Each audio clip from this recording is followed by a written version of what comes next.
Sebagaimana kita ketahui bersama dan telah kita rasakan bersama, manfaatnya sangat banyak sekali. Membawa kita mudah ingat kepada Allah, membawa kita mudah mengeluarkan air mata ketika kita ingat dosa-dosa kita.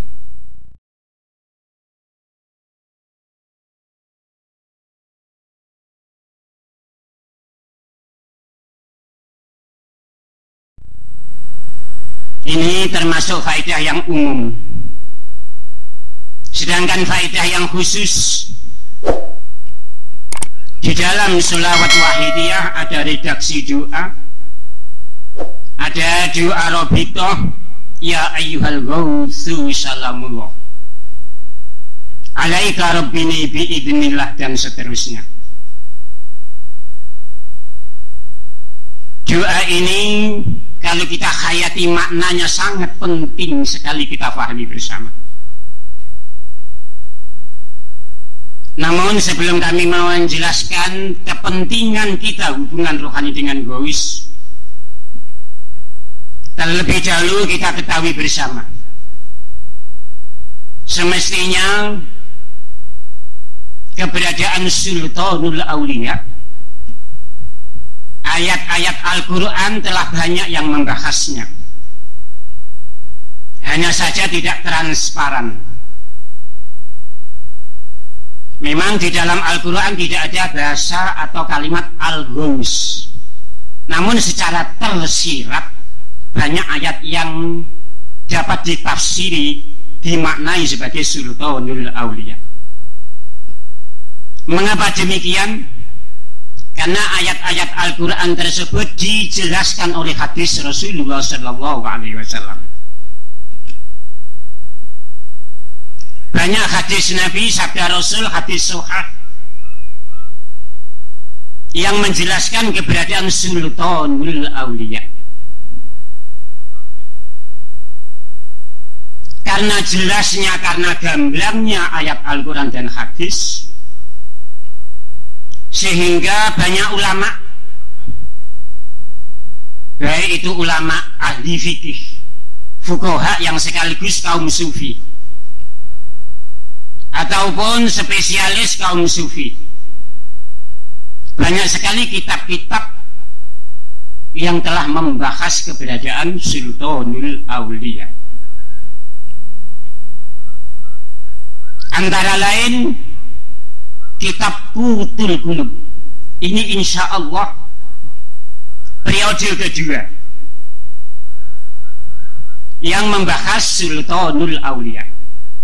Kitab Qutul Qulub ini ditulis oleh Abu Thalib Al-Makki. Ini indah ahli sunnah wal jamaah dipahami sebagai seorang mujaddid. Seorang mujaddid. Di dalam kitab Qutul Qulub, maaf, saya Abu Thalib Al-Makki ini wafat 386 Hijriah, setelah Imam Abul Hasan Al-Asy'ari. 50 tahun setelah Imam Abul Hasan Al-Asy'ari, ada seorang ulama yang agung namanya Abu Thalib Al-Makki, punya kitab Qutul Qulub 2 juz. Ini membahas Sultanul Aulia. Setelah itu pada 456 ada seorang ulama wafat. Beliau seorang Sultanul Aulia, menulis kitab Risalatul Qusyairiyah,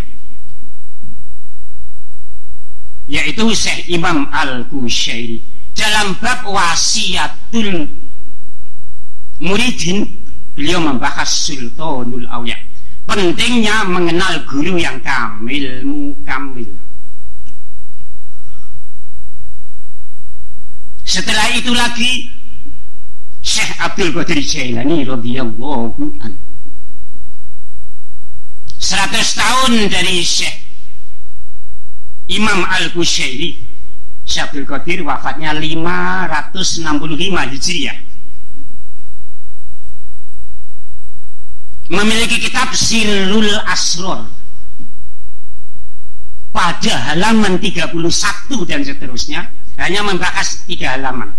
menerangkan adanya Sultanul Aulia.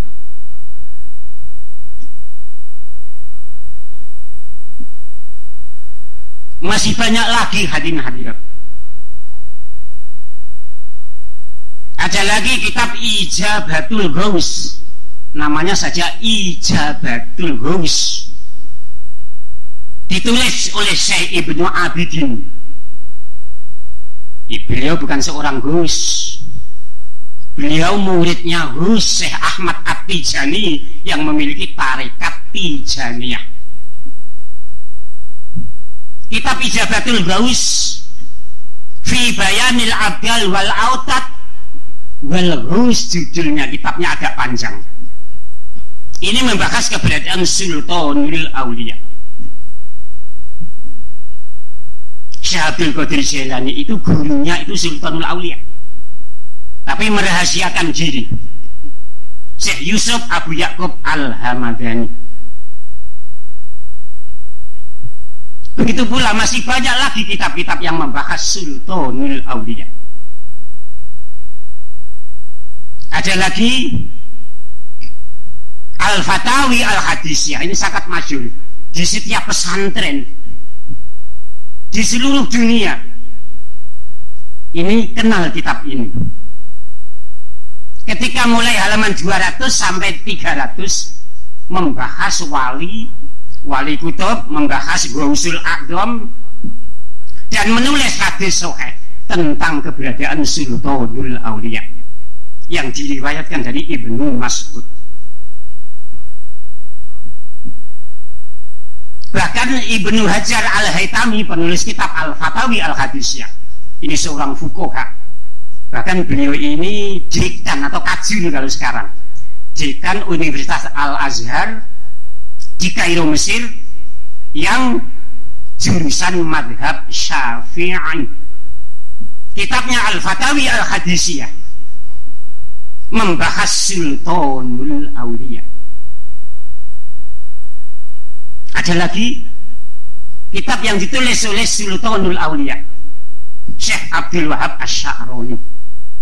Maaf kalau Syekh Ibnu Hajar Al-Haytami ini bukan Sultanul Aulia, beliau hanya muridnya Sultanul Aulia. Ibnu Hajar Al-Haytami menerangkan kalau gurunya itu Sultanul Aulia, Syekh Abu Zakaria Al-Ansori. Diterangkan kalau gurunya itu Sultanul Aulia. Maka Sultanul Aulia bukan Syekh Abdul Qadir Jailani saja. Syekh Abu Zakaria Al-Ansori ini wafat 925 Hijriyah. Kalau Syekh Abdul Qadir 565. Hadirin hadirat semuanya yang kami hormati, ada lagi Al-Yawaqid wal Jawahir. Ini kitab akidah Ahlussunnah wal Jamaah. Pada juz 2, ini 2 juz. Pada juz 2 bab 45 membahas wujudul autat, wujudul abdal. Di dalamnya membahas Sultanul Aulia. Masih banyak lagi kitab-kitab yang membahasnya. Tidak mungkin saya ceritakan di sini semuanya, karena kuliah wahidi hanya sebagai tambahan saja. Yang utama kita hadir di sini tabarukan mohon doa restu hadratil mukarram Kanjeng Rama Kyai Abdul Latif Masjid radhiyallahu anhu. Semua kitab-kitab itu tadi hadirat menerangkan bahwa dalam alam semesta ini tidak pernah kosong adanya Sultanul Aulia, adanya Ghausul Zaman. Al-Yawaqid wal Jawahir bab 45 juz juga mendawuhkan, memfatwakan fima bainal qaumi la yakunu fihim fi zamani illa wahidun wa huwa al-Ghaus. Di setiap zaman, di tengah-tengah kehidupan manusia ini tidak pernah kosong dari keberadaan Sultanul Aulia atau Al-Ghaus. Jadi setiap waktu, setiap saat ada Sultanul Aulia. Dalam fatwa selanjutnya diterangkan wa syurutuhu, syaratnya sultanul auliya ayakuna mawjudan fi hadadar, sekiranya wujud di dalam alam semesta ini bijasadihi, dengan jasadnya, wa ruhihi, dengan jiwanya, wa haqiqati, dengan hakikatnya. Inilah yang akan diperjuangkan oleh sholawat wahidiyah, hakikatul gaus. Gaus tidak hanya bersifat rohani. Kalau Syekh Abdul Qadir sifat rohani saja. Gaus wujud secara jasmani dan rohani. Karena Nabi Muhammad SAW di dalam hadis sahih kitab Hilyatul Auliya juz 1 halaman 13 sampai halaman 19 membahas sultanul auliya. Wa idza matal wahid abdallahu makanahu minat thalatha. Rasulullah bersabda, jika seorang hamba waliullah yang hanya satu dalam alam semesta ini, para ulama menafsiri yang dimaksud satu hamba adalah sultanul auliya al-ghaus fi zamanihi. Wafat, Allah mengangkat wali di bawahnya untuk menduduki jabatan sultanul auliya. Jadi alam semesta ini tidak pernah kosong dari adanya wali-wali Allah. Wabil khusus tidak pernah kosong dari sultanul auliya. Banyak sekali kitab-kitab yang membahasnya. Oleh karena itu Mbah Yai Mu'allif Sholawat Wahidiyah diperintah Rasulullah secara rohani untuk mentalib sholat wahidiyah sekaligus memperkenalkan keberadaan Gausus Zaman, karena penting sekali. Dan alhamdulillah sholawat wahidiyah diberi karomah oleh Allah Subhanahu wa Ta'ala yang luar biasa. Maaf saya katakan luar biasa, bukan seperti iklan jual jamu, bukan. Luar biasa ini bisa dibuktikan. Mengapa demikian hadiah-hadiah? Memahami sultanul auliya sebelum lahirnya sholawat wahidiyah sangat sukar sekali, sangat sukar sekali, sehingga kebanyakan umat Islam tidak mengenalnya. Hanya kaum sufi itu saja, beberapa ulama, padahal sudah ditulis di dalam kitab-kitab, namun tertinggalkan di dalam memperhatikannya, sehingga sangat jarang sekali pembahasan sultan auliya. Kalau ada membahas, hanya tertuju kepada Syekh Abdul Qadir Jailani radhiyallahu anhu. Bagi tarekat Qadiriyah hanya tertuju kepada Imam Syadzali, bagi pengamal tarekat Syadzaliyah, dan seterusnya. Hadirin hadirat yang kami hormati, mengapa sukar sekali? Sebelum perjuangan wahidiyah, sejak zaman Nabi Adam sampai yaumil kiamah, diterangkan di dalam al-Yawaqid wal Jawahir, ayakuna maujin fi adadar min ahdi adama ila yaumil kiamah. Keberadaan sultanul auliya secara jasmani dan rohani dan hakikatnya sejak zaman Nabi Adam sampai hari kiamat.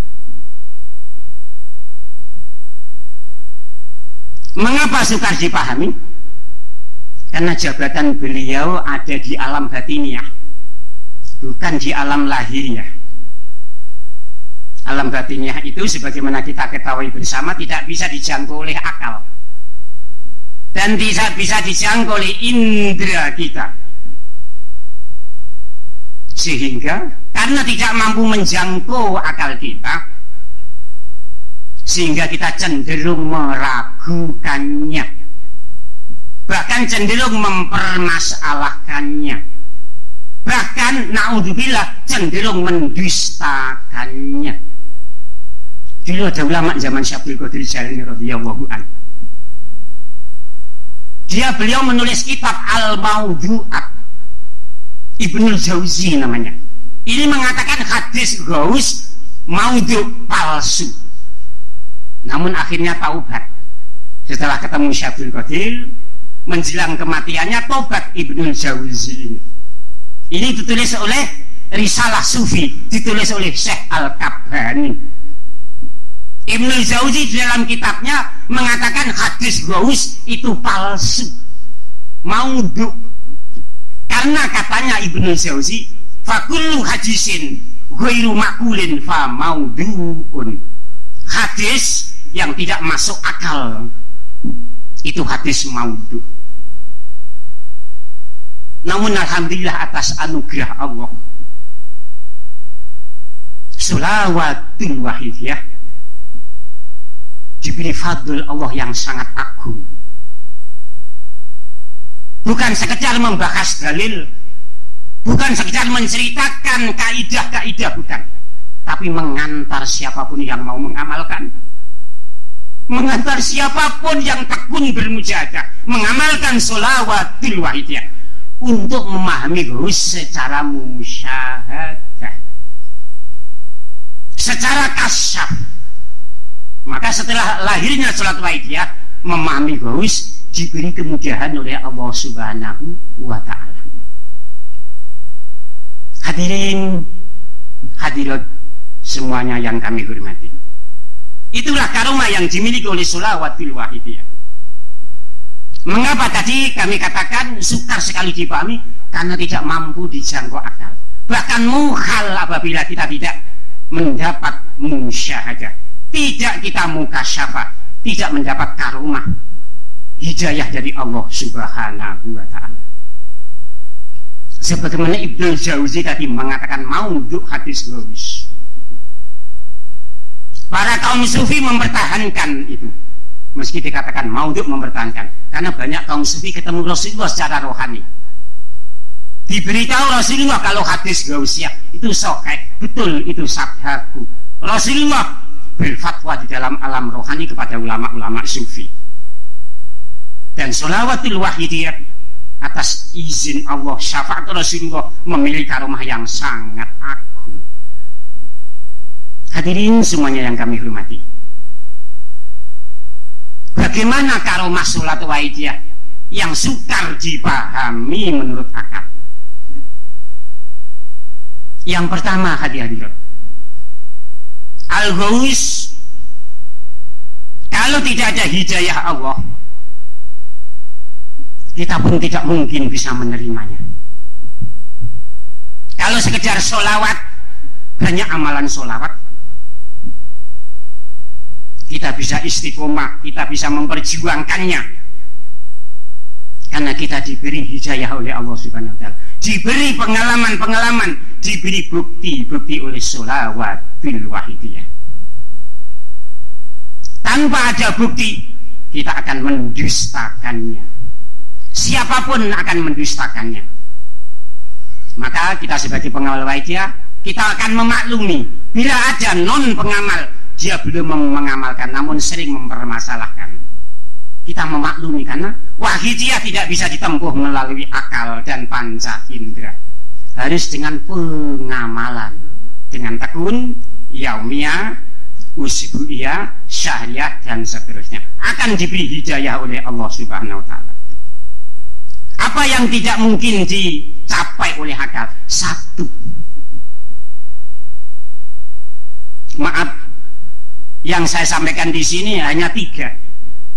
Semuanya banyak sekali karomah Ghaus itu kalau diceritakan. Ada yang menerangkan 27 dalam kitab-kitab itu, bahkan ada yang menerangkan 77 karomah yang dimiliki Ghaus.